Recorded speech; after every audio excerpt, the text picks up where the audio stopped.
So, when you hear the name Confucius, what's the first thing that pops into your head? Probably one of those old wise sayings, right? But what if I told you his real philosophy wasn't in his quotes at all? What if it was something something he lived every single day? I mean, really think about that for a second. What if your philosophy wasn't just what you said, but everything you did? Every single action, from how you eat your dinner to the way you walk into a room? What if all of that was a statement about what you truly believe? Well, for Confucius, that's exactly what it was. Philosophy wasn't some abstract idea. It was a full-body, 24/7 performance. And we're going to dive into how his daily life, literally the small stuff, became his greatest teaching. Okay, so first up, let's talk about his public performance, how he acted when all eyes were on him.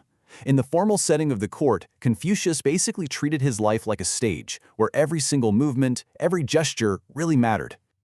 Just look at this. It shows his incredible social intelligence. When he was talking with lower-ranked counselors, he was affable, approachable and friendly. But with the upper-ranked guys, he was frank, direct, but always respectful. Now, this wasn't about being fake. It was about being appropriate and, honestly, being effective in every single situation.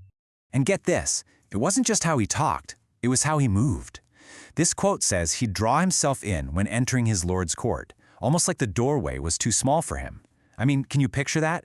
He's literally making himself smaller to show respect. He wouldn't just stand in the middle of a gateway or step right on the threshold. It was a physical performance of humility. So what's the big idea here? Well, the crucial point is that these weren't just empty gestures. This was all part of a core concept called li, which you can think of as ritual propriety. The whole idea was that by perfecting your outward actions, how you walk, talk, how you carry yourself, you're actually cultivating inner sincerity. You're aligning your inside with your outside to create a more harmonious world. Okay, so that's the public man. But what about behind closed doors? This brings us to the discipline of the self. Because this intense focus on ritual, it didn't just stop at the palace gates. Oh no, it followed him right home and shaped his most personal, private routines.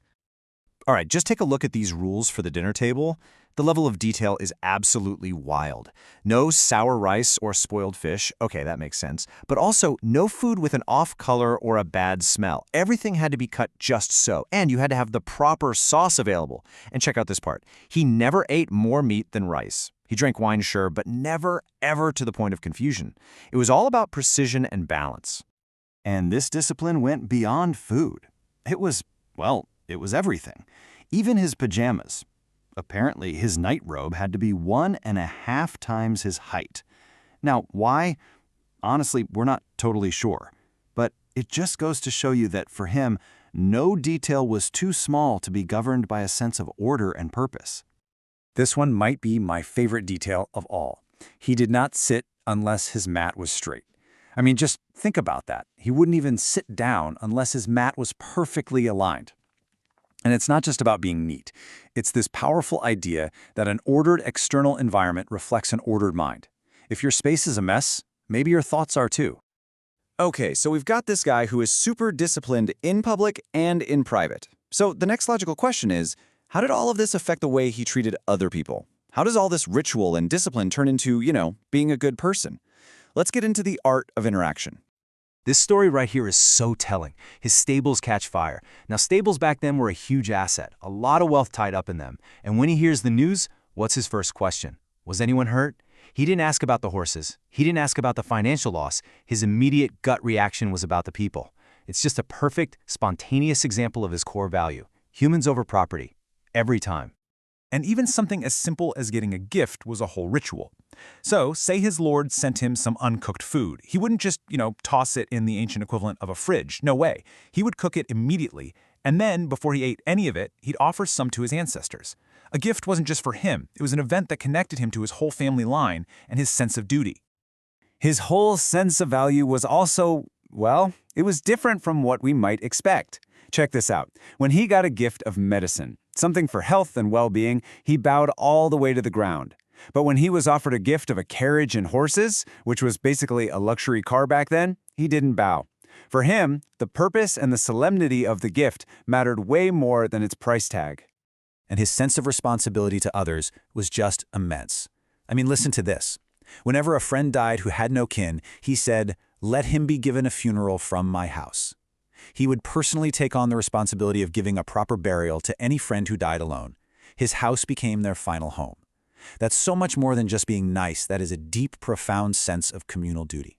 So let's bring this all home, the meaning in the mundane. When you start to piece all these little details together, how he walked, how he ate, how he talked to people, how he received a gift, you start to get a completely different picture of what a philosopher can be. See, for Confucius, philosophy wasn't something you just write down in a book and then stick on a shelf. It was a constant, living, breathing practice. Greatness wasn't about some grand speech. It was found in the mindful, disciplined, and respectful way you handled your everyday life. Every mundane action was a chance to express respect, to build discipline, and to create harmony. In the end, his life was the lesson.